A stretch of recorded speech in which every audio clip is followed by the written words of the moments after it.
खेल खत्म होने के बाद मुझे रॉबर्ट से बात करने के लिए ज्यादा समय नहीं मिला। हमने उनकी योजना पर आगे बातें करने के लिए बाद में मिलने का फैसला किया। इतना तो मैं जानती थी कि इस खेल के बहाने रॉबर्ट यह चाहते थे कि लोगों में पैसे की बेहतर समझ विकसित हो जा रहा। यही कारण था कि मैं उनकी योजनाओं के बारे में ज्यादा जानने के लिए उत्सुक थी। मेरे पति और मैंने रॉबर्ट और उनकी पत्नी के साथ अगले हफ्ते डिनर मीटिंग रख ली। हालांकि यह हमारा पहला सामाजिक मेलजोल था, फिर भी हमें ऐसा महसूस हो रहा था जैसे हम एक दूसरे को बरसों से जानते हों। हमने पाया कि हम में बहुत सी बातें एक जैसी हैं। हमने बहुत से विषयों पर बातें की, खेलों, नाटकों, रेस्तराओं और सामाजिक आर्थिक विषयों पर। हमने बदलती हुई दुनिया के बारे में भी बातें की। हमने इस मुद्दे पर बहुत समय तक विचार किया कि ज्यादातर अमेरिकी कैसे अपने रिटायरमेंट के लिए बहुत कम पैसा बचा पाते हैं या बिल्कुल भी नहीं बचा पाते। हमने सामाजिक सुरक्षा और मेडिकेयर की लगभग दिवालिया हालत पर भी विचार किया। क्या हमारे बच्चों को 5 करोड़ वृद्ध लोगों के रिटायरमेंट के लिए टैक्स चुकाना होगा? हम हैरान थे कि लोग पेंशन योजना के भरोसे बैठकर कितना बड़ा खतरा मोल ले रहे हैं। रॉबर्ट की सबसे बड़ी चिंता यह थी कि अमीरों और गरीबों के बीच फासला लगातार बढ़ता जा रहा है। ऐसा न सिर्फ अमेरिका में हो रहा है, बल्कि पूरी दुनिया में हो रहा है। रॉबर्ट स्वशिक्षित और स्वनिर्मित व्यवसायी थे। वे दुनिया भर में निवेश कर चुके थे और 47 वर्ष की उम्र में रिटायर होने में सफल हो गए थे। वे काम इसलिए कर रहे थे क्योंकि उन्हें भी वही चिंता थी जो मुझे अपने बच्चों को लेकर सता रही थी। वे जानते हैं कि दुनिया बदल चुकी है, परंतु इसके बावजूद शिक्षा पद्धतियां बिल्कुल भी नहीं बदली थीं। रॉबर्ट के अनुसार बच्चे सालों तक दकियानूसी शिक्षा पद्धति में अपना समय गुजारते हैं और ऐसे विषय पढ़ते हैं जो उनके जीवन में कभी भी कहीं भी काम नहीं आने वाले हैं, और वे ऐसी दुनिया के लिए तैयारी करते हैं जिसका अब नामोनिशान भी नहीं बचा है। आज आप किसी भी बच्चे को जो सबसे खतरनाक सलाह दे सकते हैं वह यह है, स्कूल जाओ, अच्छे नंबर लाओ और कोई सुरक्षित नौकरी ढूंढो। उन्होंने कहा, यह पुरानी सलाह है और यह जराब सलाह है।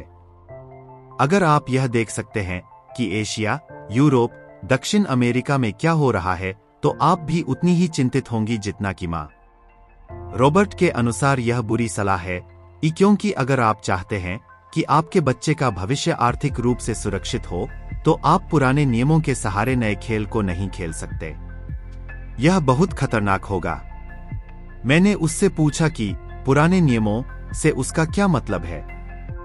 मेरी तरह के लोग अलग तरह के नियमों से खेलते हैं और आपकी तरह के लोग पुराने नियमों की लीक पर ही चलते रहते हैं। उन्होंने कहा, क्या होता है जब कोई कॉरपोरेशन स्टाफ कम करने की घोषणा करता है?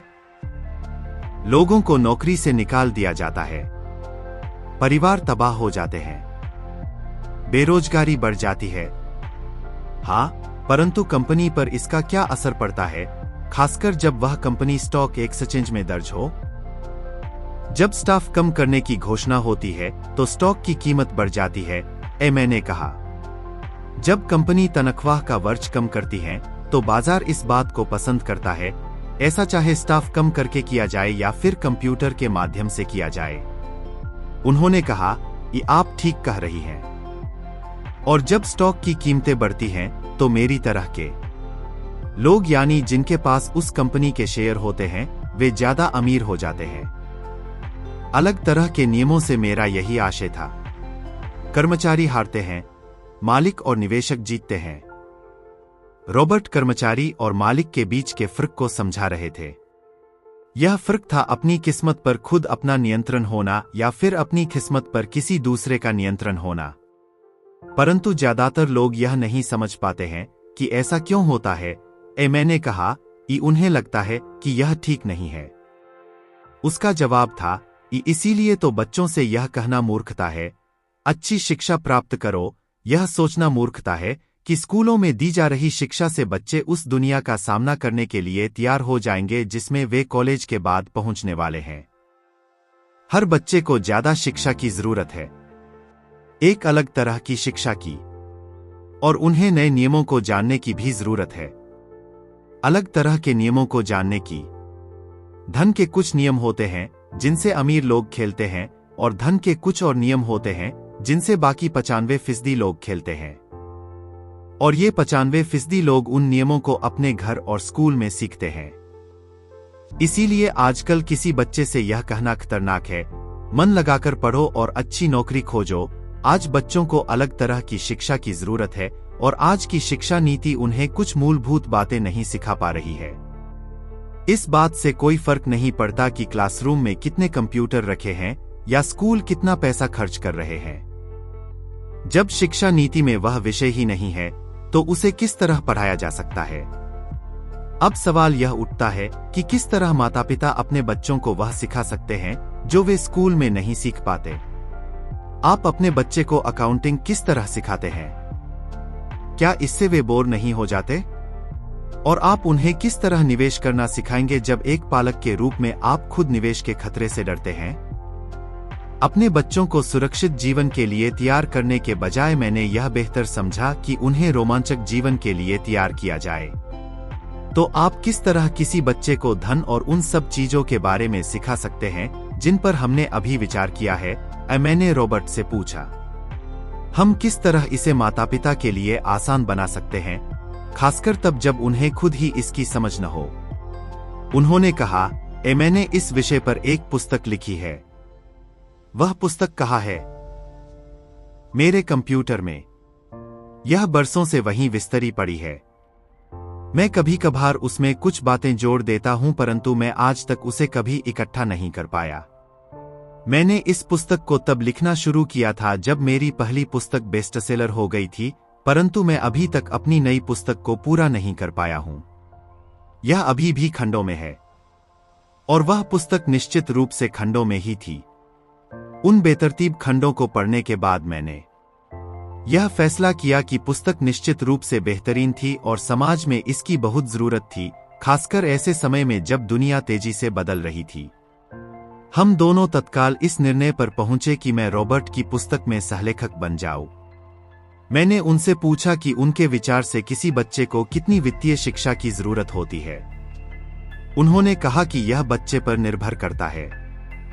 अपने बचपन में ही उन्होंने यह जान लिया था कि वे अमीर बनना चाहते थे और उन्हें एक ऐसे पिता स्वरूप व्यक्ति मिल गए थे जो अमीर थे और जो उनका मार्गदर्शन करने के इच्छुक भी थे। रॉबर्ट का कहना था कि शिक्षा ही सफलता की नींव है। जिस तरह स्कूल में सीखी गई बातें बहुत महत्वपूर्ण होती हैं, उसी तरह धन संबंधी समझ और बोलने की कला भी महत्वपूर्ण होती है। आगे की कहानी रॉबर्ट के दो डैडियों के बारे में है, जिनमें से एक अमीर हैं और दूसरे गरीबा। इनके जरिए रॉबर्ट उन रहस्यों को बताएंगे जो उन्होंने अपने जीवन में सीते हैं। दोनों डैडियों के बीच का अंतर एक खास बात उजागर करता है। इस पुस्तक को मैंने बढ़ाया है, इसमें कुछ जोड़ा और घटाया है और इसे व्यवस्थित करने का काम किया है। जो अकाउंटेंट इस पुस्तक को पढ़े, उनसे मेरा यही अनुरोध है कि वे अपने किताबी ज्ञान को एक तरफ रख दें और अपने दिमाग में रॉबर्ट के सिद्धांतों को घुस जाने दें। हालांकि उनमें से कई सिद्धांत पहली नजर में गलत लगेंगे, अकाउंट्स के सिद्धांतों की बुनियादी बातों को चुनौती देते लगेंगे, परंतु यह याद रखें कि वे एक महत्वपूर्ण दृष्टि देते हैं कि किस तरह सच्चे निवेशक अपने निवेश के फैसलों का विश्लेषण करते। जब हम अपने बच्चों को स्कूल जाने, मेहनत से पढ़ने और अच्छी नौकरी पाने की सलाह देते हैं, तो अक्सर हम ऐसा सांस्कृतिक आदतों के कारण करते हैं। ऐसा करना हमेशा सही चीज मानी गई है। जब मैं रॉबर्ट से मिली तो उनके विचारों ने शुरू में तो मुझे चौंका दिया। दो डैडियों के साथ पले बड़े रॉबर्ट के सामने दो अलग अलग लक्ष्य होते थे। उनके पढ़े लिखे डैडी उन्हें कॉरपोरेशन में नौकरी करने की सलाह देते थे। उनके अमीर डैडी उन्हें कॉरपोरेशन का मालिक बनने की सलाह देते थे। दोनों ही कामों में शिक्षा की जरूरत थी, परंतु पढ़ाई के विषय बिल्कुल अलग अलग थे। पढ़े लिखे डैडी रॉबर्ट को स्मार्ट बनने के लिए प्रोत्साहित करते थे। अमीर डैडी रॉबर्ट को यह जानने के लिए प्रोत्साहित करते थे कि किस तरह स्मार्ट लोगों की सेवाएं ली जाए। दो डैडियों के होने से कई समस्याएं भी पैदा हुई। रॉबर्ट के असली डैडी हवाई राज्य में शिक्षा प्रमुख थे। जब रॉबर्ट 16 साल के हुए तो उन्हें इस बात की कोई खास चिंता नहीं सता रही थी। अगर तुम्हें अच्छे नंबर नहीं मिलते तो तुम्हें कोई अच्छी नौकरी नहीं मिलेगी। वे पहले से ही जानते थे कि उनके करियर का लक्ष्य था कॉरपोरेशन का मालिक बनना, न कि उसमें नौकरी करना। सच तो यह है कि अगर हाई स्कूल में समझदार और मेहनती परामर्शदाता नहीं मिला होता तो रॉबर्ट कभी कॉलेज भी नहीं गए होते। वे इस बात को मानते हैं। वे दौलत कमाने के लिए बेताब थे, परंतु वे आखिरकार मान ही गए कि कॉलेज की शिक्षा से भी उन्हें फायदा हो सकता है। दरअसल इस पुस्तक में दिए गए विचार शायद बहुत से माता पिताओं को क्रांतिकारी और अतिशयोक्तिपूर्ण लगेंगे। कई लोगों को तो अपने बच्चों को स्कूल में रखने में ही काफी मेहनत करनी पड़ रही है, परंतु बदलते हुए समय को देखते हुए हमें नए और जोखिम भरे विचारों की तरफ ध्यान देने की जरूरत है। अपने बच्चों को कर्मचारी बनने की सलाह देने का मतलब यह है कि हम उन्हें जिंदगी भर अपनी खून पसीने की कमाई से इनकम टैक्स व और भी न जाने कितने टैक्स चुकाने की सलाह देते हैं, और इसके बाद भी पेंशन की कोई गारंटी नहीं होती। और यह सच है कि आज के जमाने में टैक्स किसी व्यक्ति का सबसे बड़ा खर्च है। हकीकत में ज्यादातर परिवार तो जनवरी से आधी मई तक सिर्फ अपने टैक्स चुकाने के लिए ही सरकार की नौकरी करते हैं। आज नए विचारों की बहुत जरूरत है और यह पुस्तक हमें नए विचार देती है। रॉबर्ट का दावा है कि अमीर लोग अपने बच्चों को अलग तरह की शिक्षा देते हैं। वे अपने बच्चों को घर पर सिखाते हैं, डिनर टेबल पर हो सकता है कि यह विचार वे न हों जिन पर आप अपने बच्चों के साथ बातें करते हों, परंतु उन पर नजर डालने के लिए धन्यवाद, और मैं आपको सलाह देती हूं कि आप खोज करते रहें। एक माँ और एक सीपीए होने के नाते मैं तो यही सोचती हूं कि अच्छे नंबर लाना और एक बढ़िया नौकरी पा लेना एक पुराना विचार है। हमें अपने बच्चों को नए तरह के विचार देने होंगे। हमें उन्हें अलग तरह की शिक्षा देनी होगी। शायद हम अपने बच्चों को यह सिखाएं कि अच्छे कर्मचारी होने के साथ साथ वे अपना खुद का निवेश कॉरपोरेशन भी खोल सकें। दोनों का यह तालमेल बढ़िया रहेगा। एक मां होने के नाते मुझे उम्मीद है कि यह पुस्तक सभी अभिभावकों के लिए फायदेमंद होगी। रॉबर्ट लोगों को यह बताना चाहते हैं कि कोई भी व्यक्ति अगर ठान ले तो अमीर बन सकता है।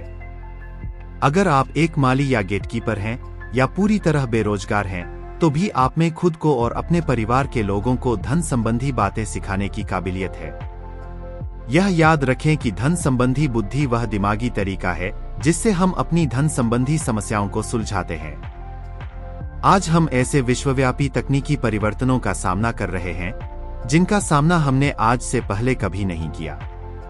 किसी के पास भी जादू की पुड़िया नहीं है, परंतु एक बात तो तय है, ऐसे परिवर्तन हमारे सामने आने वाले हैं जो हमारे यथार्थ से परे हैं। कौन जाने भविष्य हमारे लिए क्या लाता है। पर जो भी हो, हमारे पास दो मूलभूत विकल्प मौजूद है। या तो हम सुरक्षा की राह पर चलें या फिर हम स्मार्ट बनकर खुद को धन संबंधी क्षेत्रों में शिक्षित करें और अपने